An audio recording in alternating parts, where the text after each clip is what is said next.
APP4, Ikalawang Markahan, Agriculture Week 3, Asekswal na pagpaparami ng halaman, enarching.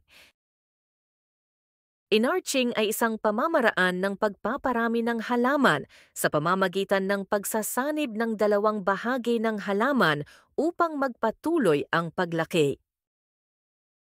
Narito ang mga hakbang sa pagsasagawa ng enarching.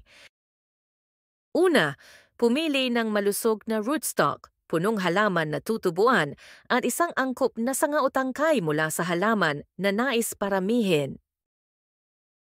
Pangalawa, ilapit ang rootstock at sanga o tangkay ng magkatabi kung saan pareho silang nakatanim sa lupa o nasa paso.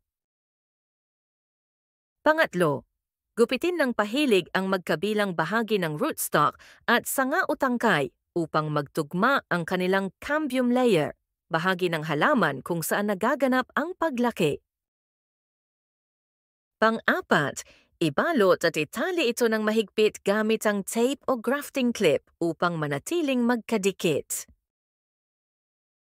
Pang-lima, pagkaraan ng ilang buwan, putulin ang halaman na nasa paso.